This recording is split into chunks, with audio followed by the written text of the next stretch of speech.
जय हिंद फ्रेंड, हिंदी और प्राइड में आप सभी का स्वागत है। फ्रेंड्स, यहाँ पे देखिए यूजीसी नेट यूनिट 6 हिंदी उपन्यास विधा के तहत हम उपन्यास पे चर्चा कर रहे हैं। वो भी कौन सा उपन्यास चल रहा है, राग दरबारी। और ये उसका 29वां अध्याय है। प्रीवियस के आपने सारे लेक्चर ले लिए होंगे, मुझे ऐसा उम्मीद है। आगे देखिए कि क्या होता है उपन्यास में, और क्रमशः इसको देखिएगा, प्लेलिस्ट अपडेट कर दी जाएगी। जब भी देखें आप शुरू से देखें। रूपन बाबू बैजी और प्रिंसिपल के साथ शहर से लौटने पर दूसरे दिन बहुत उदास दिखे, क्योंकि उन्हें पता ही नहीं था कि उनके पिता जब ये बात सुनेंगे उनके बड़े भाई और बेला के बारे में तो क्या रिएक्ट करेंगे। पर वो तो बहुत ही साधारण ढंग से रिएक्ट किए। तो ये बहुत उदास थे। वे जहाँ-जहाँ गए उस दिन वे अकेले कई जगहों पर गए। न उनकी उदासी को भापा और उसका कारण समझने की कोशिश की, पर वे समझ नहीं सके। वास्तव में उनकी उदासी भारत की वर्तमान वैदेशिक स्थिति की सारे समझी जा सकती है। वे इतनी कम उम्र में ही विद्यार्थियों के नेता बन गए थे। प्रिंसिपल उनसे डरता था। वे जी उनकी लिहाज करते थे। इलाके की उदीयमान सौदे, उनकी चाल-ढाल, पहनावे और भाषण शैली की नकल करते थे। वे समानतः अपने आप से संतुष्ट रहते, पर शहर से लौटकर उन्होंने दूसरे दिन अपने घर में देखा कि वैद जी और उनका बेटा बड़ा बद्री वो लड़ रहे हैं। लड़ाई को चलती हुई छोड़कर जब वे घर के बाहर आए तो वे उदास थे। सच तो ये है कि उन्होंने बाप बेटे का ये झगड़ा देखा ही नहीं, बल्कि उसमें शांति दूत के रूप में हिस्सा भी बटाया था। पर उन्हें शांति दूत का जीवन दर्शन नहीं मालूम था। और शांति दूत की तरह बिना बुलाए झगड़े के बीच में घुसकर जाने दो कहने की और उसे लपेट में एक करारा झापड़ खाकर कोई बात नहीं कहते हुए वापस आ जाने की निसंगतता उनके स्वभाव में थी नहीं। इसलिए वे उदासी के हमले से बच नहीं पाए। रूपन बाबू के शांति दूत वाले स्वरूप का असली विकास छंगाबल इंटर कॉलेज के गृह युद्धों में हुआ था। वैसे ही जैसे भारत का शांति दूत कोरिया, स्वेज और अफ्रीका के झगड़ों में होता। पर रूपन अपने इस रूप में भारत से भी ज्यादा तेज चाल चलने के आदी हो गए थे, और कई बार दुल्की की जगह सर पर दौड़ने भी लगे थे। ज्यादा रफ्तार खींच देने से कभी कभी मैदान तो चूक जाता ही है, पर उनकी रफ्तार नहीं चूकती, जिसे वे कई अवसरों पर शून्य में कबूतर की तरह उल्टे हुए नजर आते हैं। पर यह भी शांति दूत के व्यवसाय का एक अंग है, इसलिए रूपन कभी इस तरह की कसरत से घबराता नहीं। पर उस दिन के गृहयुद्ध में सबसे बड़ी गड़बड़ी ये हुई कि दोनों फरीकों ने उन्हें शांति दूत ना समझकर एक तीसरा फरीक समझ लिया और उनसे वैसा ही सलूक बरतना शुरू किया। एक प्रकार से ये संकट भी शांति दूत के व्यवसाय का एक अंग है। पर जैसा कि पहले ही बताया जा चुका है, रूपन बाबू को शांति दूत का जीवन दर्शन मालूम नहीं था। फलतः वे उदास हो गए और आधे दिन अकेले निरुद्देश घूमते रहे और महसूस करते रहे कि शिवपालगंज कूड़ा है, ना बादन है, नाली है। दोपहर ढल रही थी और घर के अंदर बरामदे में बैजी और बद्री को छोड़कर कोई था ही नहीं। वो मकान का मर्दाना हिस्सा जहाँ स्त्रियां बहुत कम आती थी, सन्नाटा था। रूपन बाबू बरामदे से लगे हुए कमरे में चुपचाप लेटे थे। कॉलेज में आज छुट्टी थी और पिछली रात काफी देर तक जागते रहे, इसलिए वो काफी से सो सूखने के बाद भी दोबारा सोने की कोशिश में थे। तभी उनको अपने पिता की शांति आवाज सुनी पड़ी। मुझे ज्ञात नहीं था कि तुम इतने नीच हो। जिस कान में ऐसी बात पड़े वो एकदम से सीधा खड़ा ना हो जाए। वे कुत्ते की पूंछ से भी बदतर है। रूपन ने कान खड़े कर लिए और धीरे से झांक कर देखा। बेजी चारपाई पर पलथी मारे हुए बैठे थे और बद्री पास था, चबूतरे पर पंजों के बल बैठा था। दोनों में बिना किसी घोषणा के और बिल्कुल अनौपचारिक वातावरण में लड़ाई हो रही थी। माहौल इतना घरेलू था कि अगर रूपन ने वैद्य जी की यह बात नहीं सुनी होती तो वे यही समझते कि उनके बड़े भाई और बाप अकेले में कोऑपरेटिव यूनियन में एक नए गबन की तात्कालिक आवश्यकता जैसे सामूहिक महत्व के विषय पर परामर्श कर रहे हैं। जो भी हो, रूपन ने ये बात सुनी और उसी लपेट में वैजी के मुंह से फिर दूसरी बात सुनी। तुम मूर्ख भी हो, मैं इसकी कल्पना नहीं कर सकता था। बद्री पहलवान ने लापरवाही से एक जमाही सी लेते हुए कहा, घर में गाली गलौज करने से क्या फायदा, ये अच्छी बात नहीं है। शायद इस व्यवहारिक बात ने बैजी पर वाजिब असर डाला। उन्होंने सोहराब मोदी वाली शैली बदल दी। मामूली बातचीत के ढंग पर उन्होंने कहा, और जो तुमने किया वो अच्छी बात है। तुमने कुछ इसके परिणाम का भी पता किया, इससे मेरी आत्मा को कितना कष्ट हुआ, जानते हो। बदी पहलवान यहाँ सवेरे शायद भंग नहीं पी थी। ये एक भौतिक सिद्धांत है कि भंग ना पीने वालों को भंग पीने से जमाइयाँ आती है और भंग पीने वालों को भंग ना पीने से जमाइयाँ आती है। ये जो उनके चेहरे पर जमाई का द्वितीय संस्करण छप गया। अपने कंधे पर बैठे हुए मच्छर को उन्होंने दूसरे हाथ के मुलायम तमाचे से भगाया, पर मच्छर भी ऐसा था कि भगा ही नहीं, मर गया। इन सब कार्रवाइयों के बाद उन्होंने बैजी का बात का जवाब दिया। कहा, कष्ट की क्या बात है, बताओ, जो कुछ तकलीफ होगी दूर कर देंगे। बैजी ने आवाज नीची करके कहा, तुम इतने समझदार हो कि गया दिन की कन्या से कैसे फंस गए। बदी पहलवान कुछ क्षण चुपचाप बैठे रहे, फिर बोले, आपसे बात करना बेकार है, कहकर उन्होंने खूंटी से लटका हुआ कुर्ता उतारकर कंधे पे डाला और दरवाजे की ओर चल दिए। वैद्य जी ने कहा, भागे कहाँ जा रहे हो, भाग कौन रहा है, कोई तुक की बात हो तो की जाए ना। घर के भीतर भी बेतुकी बातें होने लगी तो बस हो चुका। वैद्य जी आवाज का गियर बदल कर बोले, पर ये बात कभी तो करनी ही पड़ेगी। बद्री पहलवान ने अपने पैरों में ब्रेक लगाया और वहीं से कहा, इस वक्त तुम्हारी जबान से ऊट पटांग बातें निकल रही है, ये सब ठीक नहीं है, बात फिर कभी कर लेंगे। फिर कब, जब मेरी नाक कटकर गिर जाएगी। बद्री पहलवान मजबूरी में लौट पड़े, कंधे पर कुर्ता लटकाए हुए वे वही चबूतरे पे बैठ गए। बोले, नाक वाक वाली कोई बात नहीं है, नाक है कहाँ, वो तो पंडित अयोध्या प्रसाद के दिनों में ही कट गई थी। वैद्य जी ने कहा, तुम अब निष्ठा की बात कर रहे हो। बद्री पहलवान पंजों की कमानी पर उचकने लगे। उनकी आवाज का साइलेंसर टूट गया। बराए गले से बोले, कर रहे हैं तो अब कर ही लेने दो। तुम कहते हो कि मैं बेला से फंस गया हूँ। तुम हमारे बाप हो, तुमको कैसे समझाया जाए? फंसना फंसाना चिड़ी मार का काम है। तुम्हारे खानदान में तुम्हारे बाबा अयोध्या प्रसाद जैसे रघुवरा की महतारी से फंसे थे, इसे कहते हैं फंसना। हाँ हाँ, नहीं तो क्या। रुक कर वे तेजी से बोले, खैर अब ये बात बंद करो। वह जिन्हें अपनी आवाज को एक्सीलेटर दबाया, फिर बोला, तुम्हारे खानदान? अरे तुम्हारे बाबा तुम्हारी ऐसी भाषा बोलते हो, तुम खानदान के लिए ऐसे बोलते हो? ये तुम्हारे नहीं है, वो तुम्हारे पूर्वज नहीं है।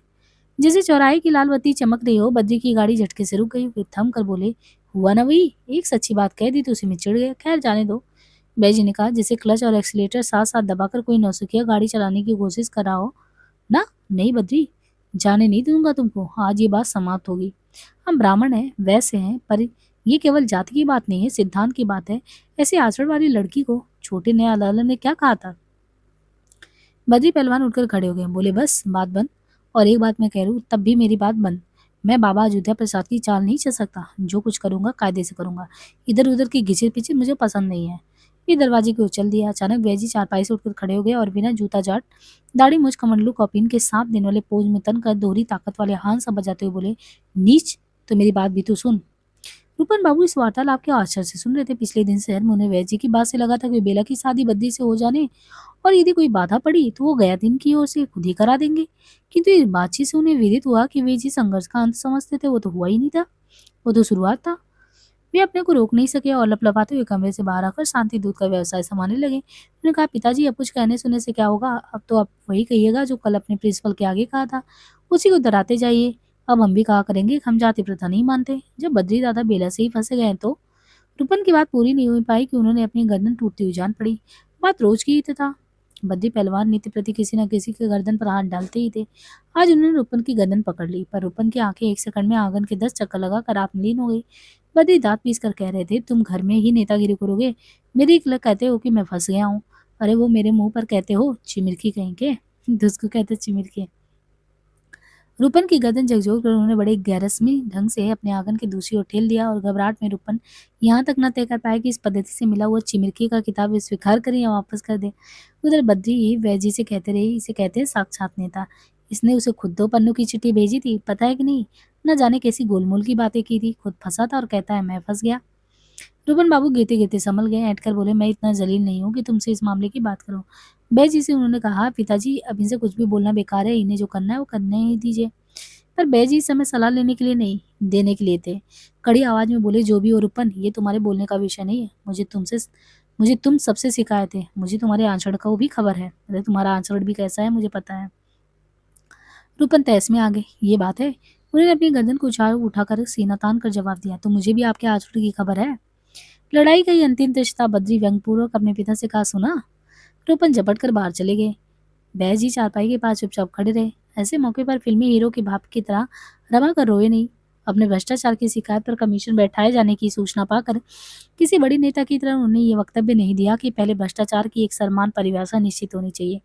अपनी रचनाओं की खराब आलोचना पढ़ पढ़कर टेक्स्ट बुक कमेटी की कृपा से लखपति बनने वाले किसी भी साहित्यकार की तरह वे अवज्ञा की हंसी नहीं हंसे। अपने आचरण के विरुद्ध इतनी बड़ी चुनौती सुनकर उन्होंने ऐसा कोई काम नहीं किया। वे चुपचाप खड़े रहे। उनके पेशे में जो सबसे आसान काम था उन्होंने वो तक नहीं किया। अपने मुंह से उन्होंने हे राम तक नहीं निकाला। दोपहर ढल रही थी। एक हलवाई की दुकान पर एक हलवाई बैठा था जो दूर से ही हलवाई से जान पड़ता था। दुकान के नीचे एक नेता खड़ा था जो दूर से ही नेता जैसा दिखता था। वो साइकिल का हैंडल पकड़े एक पुलिस का सिपाही खड़ा था जो दूर से ही पुलिस का सिपाही दिखता था। दुकान पर रखी हुई मिठाइयाँ बासी और मिलावट के माल से बनी झाड़ी पड़ती और वो भी दूध पानीदार अरारूट के असर से गाढ़ा दिख रहा था। ना कहीं कुछ छिपा था, ना छिपाने की जरूरत थी। दुकान पर जलेबी पेड़े और गट्टे रखते, उन्हीं के बगल में शीशे के छोटे छोटे कंटेनर में कुछ रूखे से लकड़ी के टुकड़े से पड़े थे। बिस्कुट, केक, मस्की ये सभी भी पड़ा था। जैसे शहर में वैसे यहाँ भी पदार्थ बता रहे थे कि पूरब पूरब है और पश्चिम पश्चिम, और दोनों मिठाइयों की मात्रा सिपालगंज में मिलते। वही रुपन और लंगड़ भी थे। रुपन बाबू लंगड़ को कुछ उसी तरह से देखते थे जैसे पहले दर्जे में सफर करने वाला तीसरे दर्जे की किसी ऐसे मुसाफिर को देखता हो जिस पर बिना टिकट चलने की सुबह हो। पर आज रूपन बाबू दासी के उस आलम में थे जिसमें विश्व मैत्री आदि पंचशील के सभी सिद्धांतों को आसानी से अमल में लाया जा सकता था। इसलिए उन्होंने गिरी आवाज में पूछा, क्या हो रहा है जी तुम्हारे मामले में? आज तो छुट्टी है बापू, पता नहीं चल पाया है, वैसे नकल तो अब बन ही गई होगी।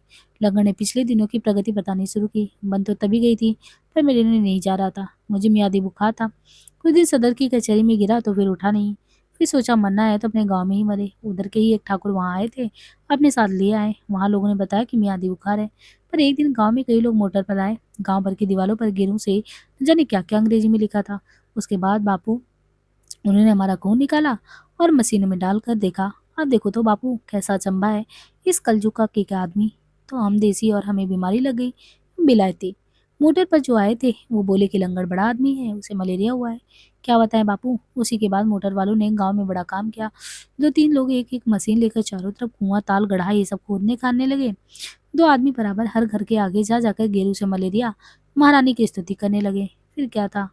नेताजी बोले, क्या बात सुनाई लंगड़ू, तुमने क्या किया?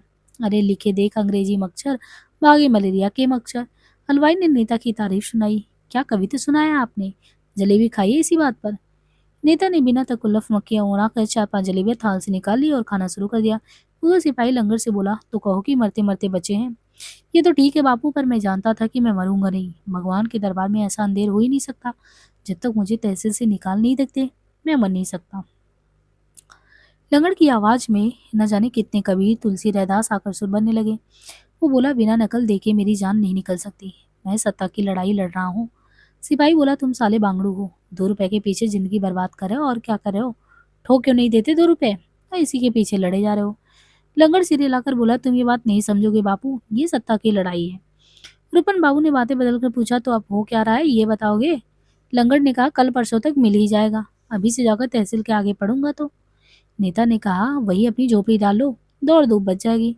रुपन बाबू बेंच पर बैठे हुए थोड़ी देर पैरों की पिंडलियां झटकते रहे, फिर हलवाई से बोले, एक कुल्हड़ दूध निकालो। कुछ सोचकर बोले, एक कुल्हड़ लंगड़ को भी दे दो। लंगड़ के हाथ दूध पीकर रुपन बाबू जैसे ही उठने के लिए हुए तो नेता ने कहा, तो कैसा रहेगा लंगड़ू, वही तहसील के आगे झोपड़ी डलवा दी? लंगड़ ने वैष्णोजन वाली शैली में हंसकर प्रकट किया कि नेता बेवकूफ है और वह स्वयं विनम्र है। नेता ने कहा, कुछ दिनों में भूख हड़ताल शुरू कर देना चाहिए। अच्छा रहेगा, अखबार में नाम छपेगा, नकल मिले या ना मिले नाम तो हो जाएगा, सोच लो लंगड़ो। लंगड़ इस बार जैसी हंसी हंसा वह सिर्फ वैष्णो जन की नहीं थी, उस पर कबीर स्कूल, वर्धा स्कूल और सेवापुरी स्कूल की छाप तो थी ही। कुछ लखनऊ स्कूल का असर था, जिसका इसके सिवा कोई जवाब था ही नहीं। आप भी दांत खोलकर हे हे करने लगे। नेता ने ऐसा ही किया, साथ ही उसने ताली बजाकर कहा, अरे वाह रे लंगड़ो। रुपन बाबू जिस मनोदशा में थे उसमें उन्हें नेता का यह मजाक बुरा लगा। अचानक उन्हें एहसास हुआ कि वो आदमी लंगड़ू कहकर लंगड़ का मजाक उड़ा रहा है, और हम लोग भी उसे लंगड़ कहते हैं। वो क्या है, उसका असली नाम क्या है? ये सोचते ही सोचते सोचने के बाद बात के फाटक सरक गए। रुपन को अचानक कई नाम याद आ गए। लंगड़े को हुआ लंगड़ा कहा जाता था। एक अंधा उनके दरवाजे आया करता था और लोग उसे सूर्य कहते थे, जिसके कान कुश्ती लड़ते लड़ते टूट गए थे। उसका शुभ नाम टुट्टे था। वैद्य के मरीजों में एक काना आदमी था, जिसे देखते हुए पूछते तो कहते, कहो शुक्राचार्य, तुम्हारे यहाँ का समाचार है? एक बुढ़ा था जिसे बहरे बाबा कहते थे और कहकर इज्जत भी देते थे, जिसके मुंह पर चेचक के दाग थे। उसे सिपालगंज में छत्ता प्रसाद कहा जाता था और उसका इशारा मधुमक्खियों के छत्ते की ओर होता था। एक छांगू राम तो 6 उंगली वाला था।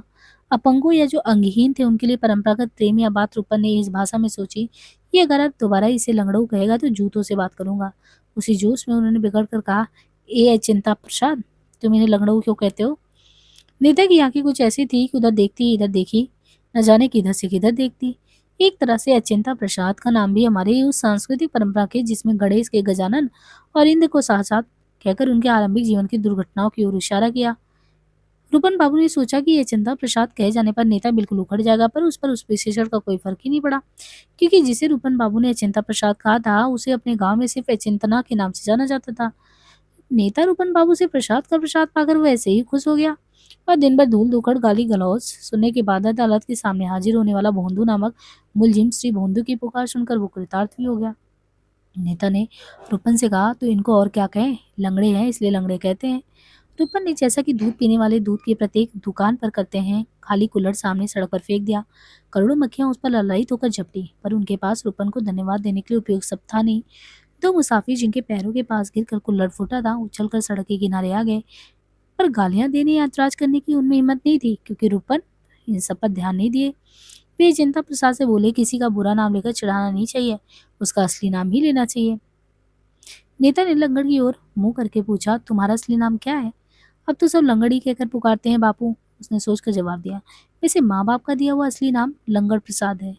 सभी मशीनें बिगड़ी पड़ी हैं, सब जगह कोई ना कोई गड़बड़ी है, जान पहचान के सभी लोग चुट्टे हैं। सड़कों पर सिर्फ कुत्ते बिल्लियाँ और सूअर घूमते हैं। हवा सिर्फ धूल उड़ाने के लिए चलती है। आसमान का कोई रंग है नहीं, उसका नीलापन फरेब है। अब ये देखिए, ऐसे क्वेश्चन पंक्तियां दे दी जाती है पहचानने के लिए। हवा सिर्फ धूल उड़ाने के लिए चलती है, आसमान का कोई रंग नहीं है, उसका नीलापन फरेब है। बेवकूफ लोग बेवकूफ बनाने के लिए बेवकूफों की मदद से बेवकूफ के खिलाफ बेवकूफी करते हैं। घबराने की, जल्दबाजी में आत्महत्या करने की जरूरत नहीं है। बेईमानी और बेईमान सब ओर से सुरक्षित हैं। आज का दिन ये 48 घंटे का है। वे आम के एक घने बाग के पास से निकले। चैत का महीना था और फसल लगभग कट चुकी थी। बाग में खलियान डाला गया था। खाली पड़े हुए खेतों में सैकड़ों गायें और भैंसें इत्मीनान से घूम रही थी और पड़ोस के कुछ खेतों की फसल को, जो अब तक कटी नहीं थी, मौत से चर रही थी। चरवाहे बाग में कटी हुई फसल के ढेर के पीछे छिपकर कुछ बिना छिपे हुए इस पर बेतकल्लुफी से बैठकर जुआ खेल रहे थे। जुआ कौड़ियों से हो रहा था और सभी लोग इस सिद्धांत पर चल रहे थे कि इस दुनिया में आकर जितना लूट सकते हो लूट लो। इंतजार न करके पहले ही पछताने लगे थे और जुआरियों के कोल से कुछ दूर बैठकर चरस भी पी रहे थे। शराबों में सिर्फ 2-3 सीनियर लोग थे। बाकी तो अच्छी उम्र के लड़के थे जिन्हें सार्वजनिक सभाओं में देश के होने वाले गांधी और नेहरू, देखिए यहाँ किसका किसका नाम आया है, गांधी का, नेहरू का, टैगोर का, सीवी रमन का, वो बताया जाता है। जुआरियों की जबड़ी जमे देखकर रूपन चलकदमी करते हुए उधर की ओर मुड़ गए। पर आज की मनोदशा में गोचरण लीला वाला ये वातावरण, जिसमें जानवर कमजोर किसानों की फसल चर रहे थे और चरवाहे जानवरों को वाजिब जगह पर पहुंचा रहे थे, लज्जित होकर जुआ खेल रहे थे, बहुत आकर्षण नहीं लगा। जब सभी जुआरी अपनी जगह पर उठकर उनका स्वागत करने को खड़े हो गए तो उन्होंने स्कूल मास्टर वाली अदा से कहा, बैठो बैठो, अपना काम करो। वे थोड़ी देर खड़े ही खड़े जुए की प्रगति का निरीक्षण करते रहे। फिर एक 11 साल के लड़के ने उनकी ओर देखकर मुंह से चरस का धुआं निकालना शुरू किया और इतनी देर तक निकालता रहा कि रूपन ने उनके खत्म होने की आशा ही छोड़ दी। वे आगे बढ़ गए। पीछे से जुआरी वृंद ने उनके पैर छूने का कोशिश किया। आशीर्वाद देने के लिए वे मुड़े भी नहीं, आगे बढ़ते गए। कुछ दूर जाकर वे चिल्लाए, अरे रामियो, ये फसल क्यों चराए डाल रहे हो? किसके जानवर है ये सब? हमारे नहीं, हमारे नहीं है, हमारे तो उधर है, पता नहीं किसके हैं। फसल चरते हुए जानवरों के बारे में इन रटे रटाए जवाबों का सुनकर रूपन बाबू खड़े हो गए और चीख कर बोले, जूते पड़ेंगे तुम सबको। ये भविष्यवाणी सुनकर चरवाहों ने जानवर तो नहीं हटाए, पर ये निष्कर्ष निकाला कि रूपन भैया का दिमाग आज गर्म है। जब तक रूपन ने हमारी बात दोहराई, सुना नहीं, मैंने कहा कि जूते पड़ेंगे। इस पर एक चरवाहा, हमारे जानवर तो है नहीं, पर हटाए देते हैं, अगर आग लापता हुआ जानवरों को हाँकने के लिए। उसी क्रम में उन्हें एक नए खेत में चलने का मौका देने लगा। खेतों के किनारे किनारे चलकर वे गांव के उस सिरे पर आ गए जिसका जिक्र पहले ही चमरही के नाम से था। इस गांव का नाम क्या था? चमरही। चमरई की बीच से वैद्य जी या उनके परिवार के किसी व्यक्ति का निकलना एक घटना के रूप में शुमार किया जाता था।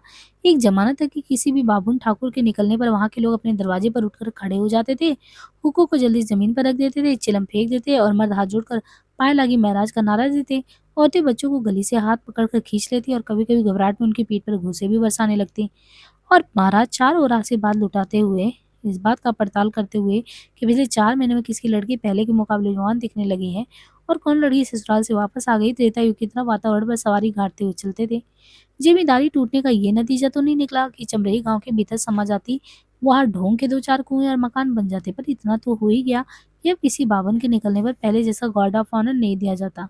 इसलिए हाय कहाँ वे दिन और कहाँ के दिन कि दीनता के भाव से बचने के बावजूद ने और खास तौर से बैजी ने उधर से निकलना बंद ही कर दिया, नहीं और खास तौर से निकलना ही बंद कर दिया इधर से। चमरई में होने का एहसास रूपन को तब हुआ जब उनके कानों में 2-1 बार पड़ा, पाए लागी महाराज। जैसे कि अपने देश में कहीं भी देखा जा सकता है कि एक आदमी अपने मकान के चबूते पर यूं ही बैठा, रूपन को देखकर खड़ा हो गया। वो बोले, बैठा रहा चौरपाइया, चुरैया। पुराने दिन अब लग गए। चुरैया ने, जिसका असली नाम चुरई था, निरर्थकता ही जिसके नाम की सुंदरता थी। कहा, पाँव लागी रूपन? अब पाँव पाँव नहीं लगा जाता, सीधे स्टिक डालने का वक्त आ गया है। एक लड़का धूल, कागज, लार, कीचड़ और थूक का बंडल के सामने खड़ा, उसने उसे ठेल कर राहुल को भगवान गौतम बुद्ध की शरण में भेजा जा रहा हो ऐसा लग रहा था। रूपन के पाँव छुआ। रूपन ने उसे आशीर्वाद दिया। पूछा, क्या नाम है लौंडे का? उसने कहा कि चंद्र प्रकाश। चंद्र प्रकाश मतलब चंद्र प्रकाश। रूपन मुस्कुराया, बोली, चंद्र प्रकाश वल चुरई चमार। कहीं से बड़ा जोरदार न मुड़ाया। वे चलते रहे। चुरैया ने कहा, आज इधर कैसे भूले पड़े रखन? क्या इधर से निकलना मना है? पंचायत का चुनाव तो हो गया, अब कौन सा चुनाव होना है भैया? रूपन कुछ सेकंड तक चुरैया की हिम्मत देकर रचकचाए से खड़े रहे। उसके बाद दिन में पहली बार हंसे। साले गजापन झाड़ रहे हो? वे एक गली से निकले। उसकी विशेषता ये थी कि किसी बहुदंडी योजना के रूप में न बनवाए जाने पर भी वह अपने आप हमारी बहुदंडी योजनाओं का अंग हो ही गई थी। वो गली थी, साथ ही नापदान का पानी हजारों धाराओं से बहाने वाले नाली भी, और नाली में बहने वाली गंदगी को सड़ा कर खाद का रूप देने वाले डिपो थी। इस तब के साथ अफसोस गांव सभा का लैंप न होने के कारण वह अंधेरे में प्रेमातुर जोड़ों के लिए सामुदायिक मिलन केंद्र का काम था। संक्षेप में माज होने भर से ग्राम सुधार की वो एक अच्छी खासी योजना थी। रूपन बाबू बिना नाक सिकोड़े गली के दूसरे छोर पर निकल आए। उसके बाद ही एक मैदान, फिर तहसील और थाने की इमारत दिखी। उसे कुछ ही आगे चंगामल विद्यालय इंटर कॉलेज की छप्पर दिखाई दी। उन्हें भय जी सिद्धांत वर्ष या शांति निकेतन का नाम सुनकर हटने नहीं देना चाहते थे। गली के मोड़ पर एक आदमी एक बुढ़िया से मुर्गा खरीद रहा था। बुढ़िया कह रही थी, हमने पठान बाबा की कपड़ा मानता मानी है, ये मुर्गा हमें उन्हीं के लिए ले जाना है। मुर्गा खरीदने वाला सचमुच ही मुर्गे के लिए बड़ा आतुर हो रहा था और सब तरह की आपदाओं को झेलने के लिए तैयार था। उसने बुढ़िया को समझाना शुरू किया कि पठान बाबा को तो सिर्फ मुर्गे से मतलब, चाहे ये मुर्गा हो चाहे वो मुर्गी, चाहे ये वाला हो चाहे वो हो। उसने ये भी समझाया कि मुर्गा बेचने के दो तरीके, एक सीधा तरीका और एक लात खाने वाला तरीका। उसने बुढ़िया को बड़ी बलमन साह से ये छूट दे दी कि जिस तरीके से चाहे उसी से मुर्गा बेच सकती है। उसने ये भी कहा कि हम मुर्गा खरीदेंगे नहीं, उसकी कुछ कीमत भी देंगे। रूपन बाबू ने चलते चलते उस आदमी को टोकर कहा, कोई हकीम आने वाला है क्या? उस आदमी ने जवाब में किसी को 10-20 गालियां सुनाई और उसी में ये आत्मकथा भी कह डाली कि वो सवेरे से मुर्गा ढूंढ रहा है। ये भूगोल भी डाला है। शिवपालगंज बिल्कुल फटीचा जगह है। सब लोग बोलते हैं तो लगता है चारों तरफ मुर्गे ही मुर्गे होंगे, पर जब खरीदने चला तो सब दरबे में। रूपन ने इसका मतलब निकाला कि शहर से उसका हाकिम आने वाला है। चलते चलते वे धीरे से बोले, मुर्गे का तो ठीक हो गया, पर उसका क्या होगा? किसका? रूपन ने एक इशारा किया, पर उस आदमी के लिए वो बिल्कुल अमूर्त कला थी। वो रूप समझने को तैयार नहीं था। गर्दन टेढ़ी करके उसने दोबारा पूछा, किसका? रूपन बोले, वही रामचन्ना की लड़की तो ससुराल गई थी, अब क्या करोगे? राम राम, आप भी कैसी बात करते पंडित जी? उस आदमी ने रूपन को झड़क दिया। थाने के बाहर कान पर जनेऊ चढ़ाए हुए, बनियाइन और अंडरवियर पहने हुए तंदुरुस्त सिपाही, पेड़ों के नीचे कुत्तों की तरह पैड़े हुए चौकीदार, टूटे कुल्हड़, गंदे भिनभिनाते पत्ते और वही डिबरियों से संपन्न मिठाई और चाय की दुकान, चिकट लगी हुई तिपाहियां, सड़क पर घरघराते नशेबाज ड्राइवरों के हाथ, चलने वाले हाथे विलासी ट्रकों का कारवां, साइकिल के कैरियर पर घास जैसे कागजात लदे हुए वसूली के अमीन तहसीलदार का बदनाम अर्दली, शराब पीकर नाई की दुकान पर बिना मतलब झगड़े वाला पंडित, रामधर का बेलगाम बेटा जिसे सप्ताह में 7 बार स्थानीय पोस्टमैन उससे भी ज्यादा शराब पीकर जूते से पूछते हैं। सड़क पर रंगनाथ और प्रिंसिपल साहब आते हुए मिल गए। प्रिंसिपल ने कहा, खन्ना मास्टर का नया करिश्मा देखा तुमने रूपन? रूपन ने जवाब दिया, मैं खन्ना मास्टर के खिलाफ कुछ नहीं सुनना चाहता, सुनाना हो तो जाकर पिताजी को सुना दीजिए। प्रिंसिपल के कुछ बोलने के पहले उन्होंने रंगनाथ से कहा, चलोगे दादा? सनीचरा अपनी जीत की खुशी में भट्टी पर लोगों को फिर से छनवा रहा है कुछ। फोकट का सिनेमा देखना हो तो चलो, घर से ही निकले। प्रिंसिपल को फटकार कर देने के बाद रूपन की तबीयत हल्की हो गई। रंगनाथ ने कहा, मैं घर जा रहा हूँ। ठीक है जाइए, मैं तो सिनेमा देखने जा रहा हूँ। अब यहाँ से इसका 30वां अध्याय शुरू हो जाता है।